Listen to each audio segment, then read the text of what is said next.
Right, so main thing we're looking at for our second part of therapy is going to be our psychoanalytic, which is more of an older, original form of psychotherapy. Talk about the difference between old school psychoanalytic, modern day psychodynamic, and then humanistic therapy. But basically, when you look at it, hardly ever used today at all and not widely used. So the one that would be most likely used in this is the psychodynamic. Humanistic therapy is going to work well for someone with like zero self-confidence, self-worth, or someone really at a low point. But that's only going to have brief experience for the sufferer of the relief, because eventually the disorder is going to be more than just low self-esteem, low self-confidence, or a low viewpoint itself. There's going to be potential other things that you need to treat. So humanistic would be a really good starting point for someone who's severely, severely depressed. Come on. What the hell? So psychoanalysis, psychoanalytic. First formal type of therapy to emerge, psychoanalysis developed by Sigmund Freud. Sigmund Freud's really going to discover the idea that if we talk about our problems, or we have someone that we can trust to divulge our problems, that we're going to feel better. So basically not letting things build up to the point where it becomes hurtful or problematic in our everyday living. Goal, again, insight over repressed feelings and unconscious energy. So again, every disorder, according to Freud, was because of that buildup. The therapist will interpret the free associations, the resistance, and the dreams, and the transferences, and then hopefully relief will be experienced. Causes of the disorders, again, buildup of repressed memories, and then unconscious conflict. So basically, when you look at the cause of disorders according to psychoanalytic, you are unaware of the causes. You have no clue why you're experiencing this, when a lot of time, not always, but sometimes, we can pinpoint to societal stresses, environmental stresses, or potentially internal thoughts that are going wrong. So this is very, very early stages of therapy development, and we'll talk about some of the drawbacks of the methods. The main method is going to be free association, and really what we look at there, that's going to be free talk. So the therapist will be very quiet.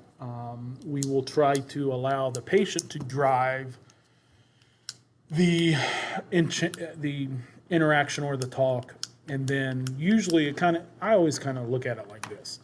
If you're uncomfortable with silence, eventually you're going to start talking or initiate the conversation. So whatever the patient eventually wants to talk about, or that uncomfortable silence, that's going to be filled by the free association. So anything that comes to mind. Basically what the analyst will look for is resistance. So if I would bring up a memory potentially of an abuse or some type of punishment by my parents, and then I start to edit those feelings and then say, okay, well, this is why I deserved it, that could trigger or signify that that's, to the therapist, that that's what the patient doesn't want to talk about. So it also interpret the resistance, the dreams, and really we're just looking for insight. Complications, resistance.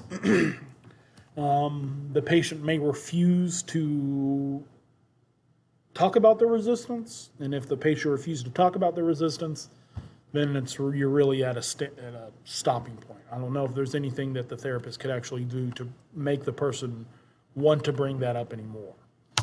Transference, well, it's good to an extent, but really what has to happen for total relief is, say, if the family member is gone, or you're not comfortable with bringing up the tension with the person, then you have to essentially transfer those feelings onto the therapist, which in some cases can have drastic effects. Like you could have the patient potentially falling in love with the therapist, or if it's more of a negative, really negative, say abuse memory, then the patient may actually become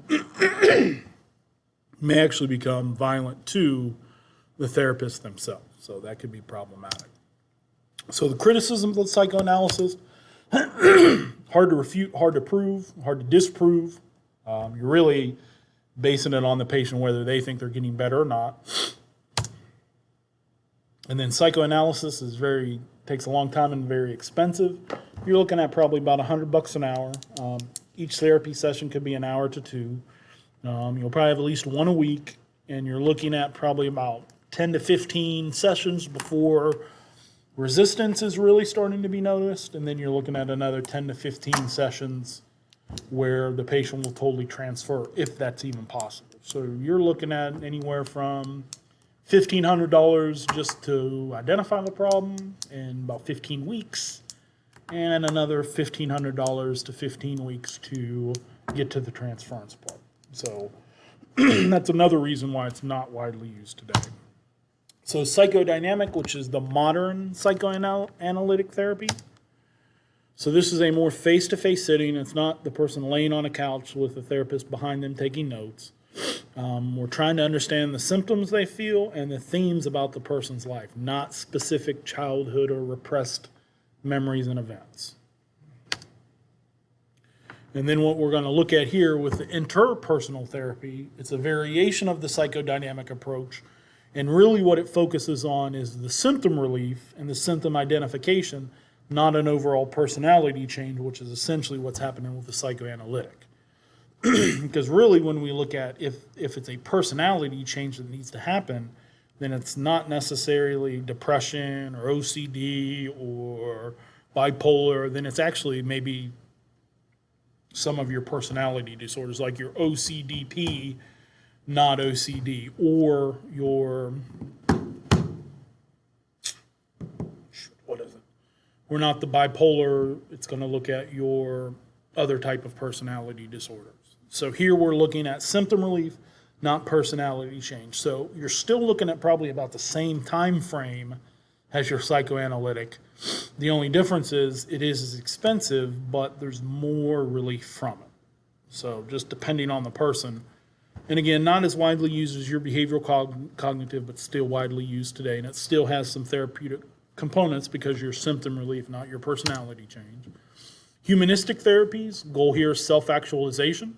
We're trying to make the person aware that they control their fate, they control their ideas, they control their feelings, not the other way around where their fate dictates them, their ideas dictate them, and their feelings dictate them. So instead of curing the disorder, we try to promote self-growth, self-fulfillment, self-acceptance. The idea if we feel accepted in our environment, the idea of depression, anxiety are probably not going to be present. So the cause of psychological disorders, essentially, there's not enough of this fulfillment growth or this self-actualization. So you're essentially holding yourself back by thinking other aspects control your life instead of you. So this is going to be client-centered therapy. Note they don't use the word patient. Client puts the person on a more even relationship instead of therapist and patient. It's going to be created by Rogers. Obviously, we're trying to make them feel equal. The client will direct the topics of the discussion. So we make the patient almost become self-aware of their problems, their malfunctions in thinking, or their maladaptive behaviors.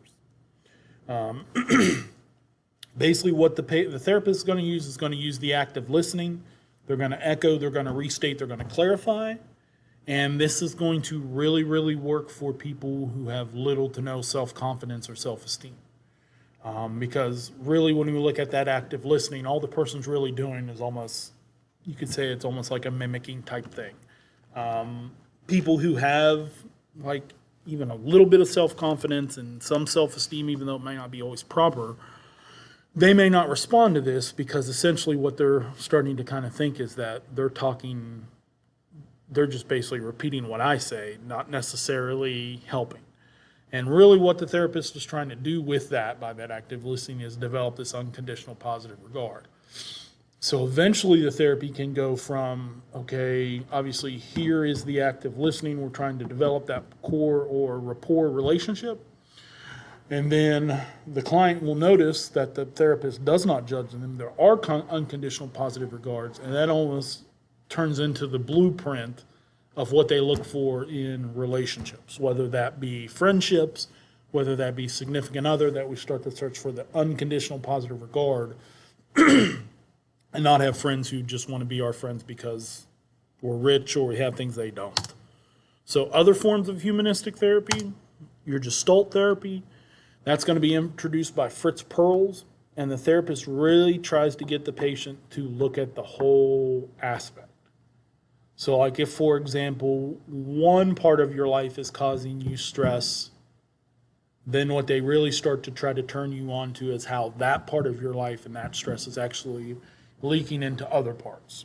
So instead of, say, looking at only one aspect of the potential cause, we're looking at how that potential cause is leaking into all the other things. And so we need to integrate all those thoughts, all those feelings into really a harmonious, live by the moment idea. It can be difficult at times to live in the moment when you're worrying about what you've done in the past or what's coming up. But really, it's just trying to get us to live more in the moment. Because the less you worry about what's coming up or the less you worry about what you've done, the happier you will be. Existential therapy. Here we look at the idea of basically with this form of humanistic therapy, when someone is experiencing a psychological problem or a psychological disorder, the main thing that's causing this is they're not finding meaning in their life. So like if, for example, all of a sudden next year I develop a deep-seated depression or a deep-seated anxiety, probably what's happening is maybe I'm not seeing the fulfillment of my life's goals, or maybe I'm not seeing necessarily a fulfillment or a purpose in my profession, potentially. But the basically thing here is the main thing we're trying to do is achieve a meaningful perception. And what we really start to look at with this idea, with the idea of meaning, the meaning of life, it's not necessarily you're going to find the 100% correct answer for the meaning of life. You're going to find out what your meaning is, like what your purpose is. And so the quicker we can find out, the quicker we find that meaningful perception, the less likely the person will experience all those psychological symptoms or psychological disorders. And so existential therapy, basically we're looking at the cause. You don't have that meaningful perception or that meaningfulness in one's life. So that's it for the earlier or not so popular forms of psychotherapy. Next one we're going to be looking at is the cognitive and the behavioral, and then combining them. And so that's going to be the big one used today, and that's really starting to drive a lot of our theories on disorders, because since it's experiencing the most relief, that they're probably more cognitive and behavioral than just necessarily repressed memories, lack of meaning. But these therapies do work too, so there is a purpose to it.